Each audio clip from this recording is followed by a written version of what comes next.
Hello and welcome to CMQ's, the Scottish Sun's politics show. My name's Conor Matchett. I'm the political editor at the paper, and here with me is not Chris Musson. He's away sunning himself in Spain. Not that either Lewis or I are bitter, but instead, in replacement, a superior model, Lewis McKenzie, our political correspondent, political reporter. Lewis, how are you today? Good. Yeah. It's a very rainy Glasgow today. It is, so we're in Sun HQ today, so looking forward to getting into the podcast. Absolutely, and there's only one story really around this week, which is obviously the sad passing of Alex Salmond, the giant of the independence movement, political titan, and arguably one of the most consequential men in Scottish politics history. So we're going to talk a little bit about the news that happened over the weekend, and also Alex Salmond's legacy as well. What we know is that the former First Minister, the Alba party leader, ex-SNP leader as well, died suddenly of a suspected heart attack while attending a conference in North Macedonia.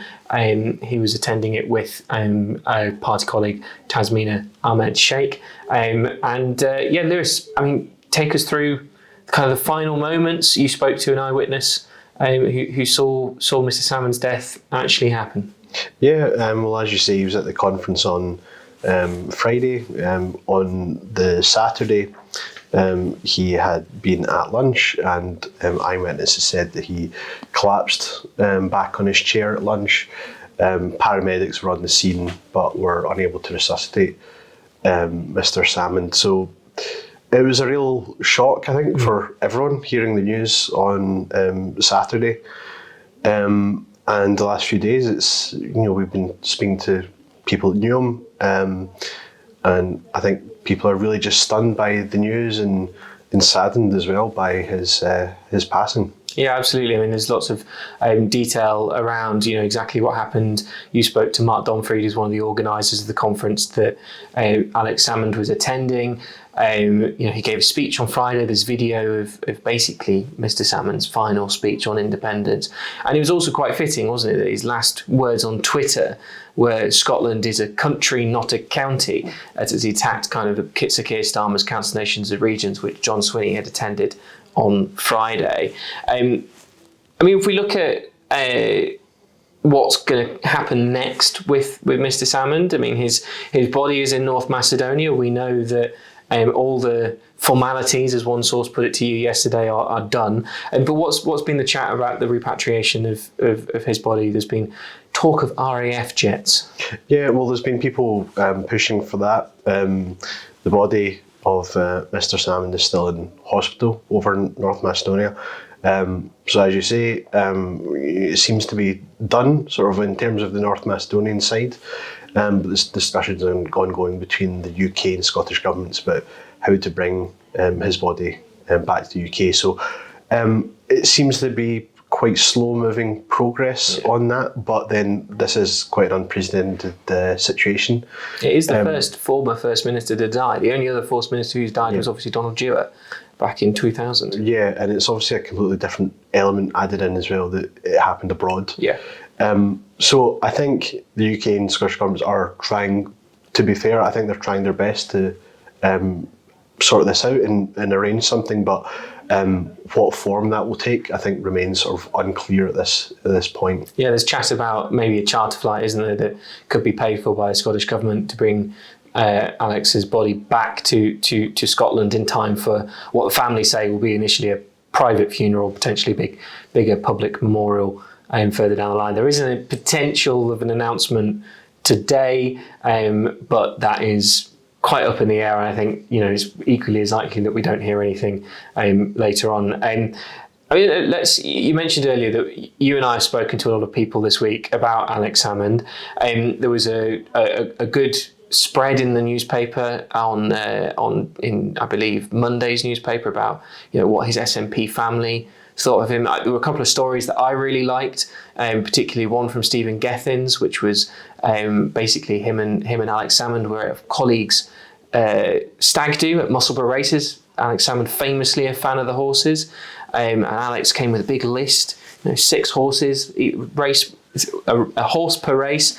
Each of them put 5 tenner on a spread bet, and every single horse came in, said Stephen. Apparently, in classic Alex Salmond bonhomie fashion, they went out, all drinks, all meals were paid for, and even then, they ended up with 70 or 80 pounds in the pocket. Yeah, I think that's one of the things that we've, from speaking to people the last few days, although there's a lot of sadness or, shock around the news, there's also been, people have had funny stories to tell us about, their time, working with him, campaigning alongside him. So, there's been a lot of that, and there's been a lot of good stories that we've covered in the newspaper the last few days, among the many tributes to him as well. Yeah, absolutely, and all of that you can read online if you wish.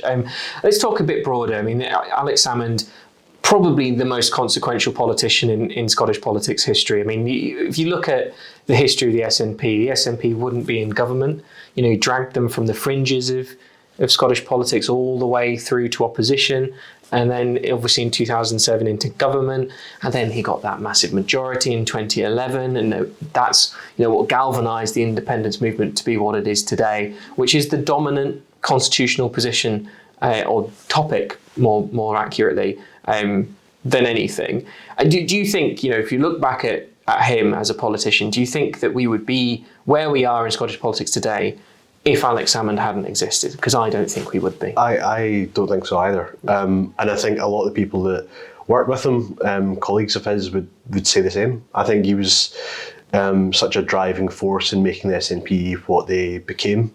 They went from sort of being quite a fringe party to really dominating Scottish politics for a number of years.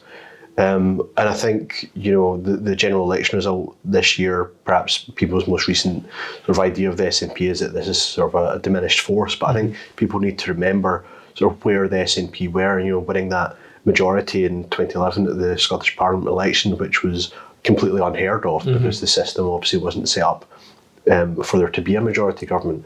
Alex Salmond achieved that. And then after winning that, majority in 2011, went on to get the Edinburgh Agreement with David Cameron in 2012, which paved the way for the referendum in 2014. So, that he was absolutely instrumental behind that. So, since I think the referendum, the debate around independence has continued. It never stopped sort of at the referendum itself. So. That is his the mark he's left on Scottish politics. There's no doubt of the impact he's had, and he was first elected in 1987. Yeah. Which, dare I say, it was before we were born, either of us. So it shows how long he's been around and how big a presence he's been for so many decades in Scottish politics. Yeah, absolutely. And I think it's also worth mentioning the sorts of people that he took under his wing as well. I mean, you wouldn't have had Nicola Sturgeon in charge for the longest period of time without Alex Salmond taking mentoring her throughout that period. Mike Russell, Ian Blackford, all of these people, again similarly major figures in the SNP movement and the pro-independence movement, who were brought up with Alex Salmond, that kind of wave of talent. I suppose I think it would be remiss if we didn't mention, the last few years of Alex Salmond's life and in politics in particular. In 2018, he was obviously accused of sexual harassment. It sparked a deep fissure between him and Nicola Sturgeon. He was obviously cleared of sexual offences charges in a big high-profile trial in 2020. During that period, you had a judicial review where the government process looking at those accusations was found to be unlawful and tainted by apparent bias. And then he set up the Alba Party in 2021, all of which, there's a question mark over his legacy, isn't there? Because I think his those allegations that he would claim he was completely vindicated of. We heard that from his lawyers earlier this week. But they tarnished his reputation, didn't they, towards the end? I think the last few days, between the tributes to Alex, you've also seen quite a lot of anger about, how people perceive he was treated by senior figures in the SNP in the last few years of his life.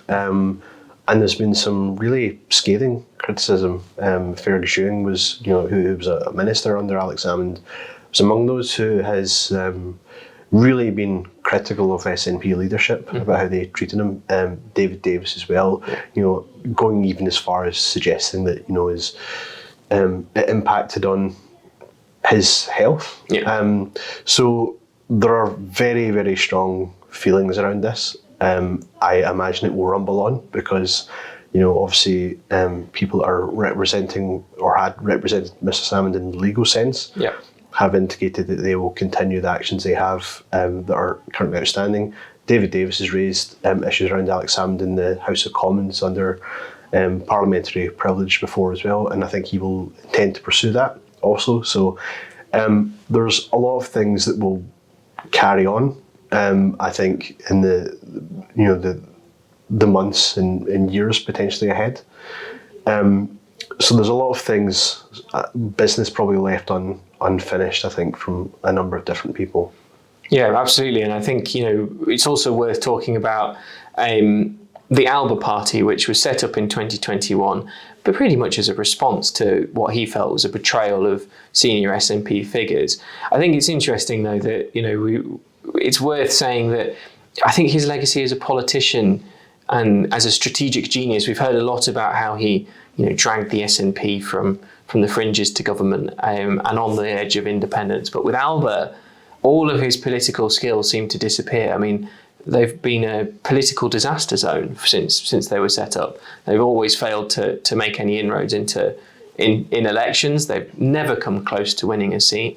And they'll probably, despite what Kenny McCaskill, the acting leader and close ally of Alex, says, quite likely to die with him. Well, I think Alex Salmond really was the Alba party. Mm-hmm.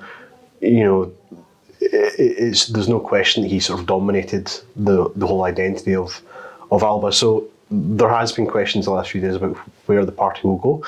It's probably just too early, too soon after the event for those discussions to take place, but I'm sure that there will be people within the party that will be considering where the party goes from here. Obviously, they had a very disappointing showing in the general election. Yeah. They had fewer votes in Reform, who didn't really campaign at all in Scotland. Yeah. So that will have been a blow. So I think there probably will have already been discussions had prior to Alex Salmond's death about where the party goes. Mm-hmm. Obviously, what Alex Salmond had aimed for was to make inroads at the parliamentary election in 2026. How the party does that without Alex Salmond sort of leading that charge is sort of up in the air.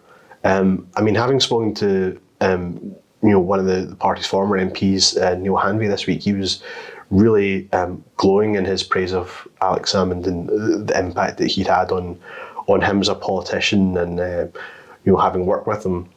You've obviously still got Ash Regan at the Scottish Parliament as well. So I think they'll want to carry on for sure, and sort of representing the party, especially in sort of carrying on Alex Salmond's legacy. But where they go and whether they can have electoral success, I think, is probably in some doubt. Yeah, absolutely. Well, that's all we've got time for this week on CMQs. One of the things we did hear quite a lot of from people who liked Alex Salmond was quite how much he loved people and loved meeting people on the campaign trail, and all of those normal Scots that you meet as a politician. So if you at home watching have any good stories about Alex Salmond, and if you met him on the campaign trail or even at Hampden or in the pub, do let us know. You can drop us an email or drop us a message on social media as well. But thank you very much, Lewis, for your time. Thank you very much at home for watching, and we'll see you next time. Goodbye.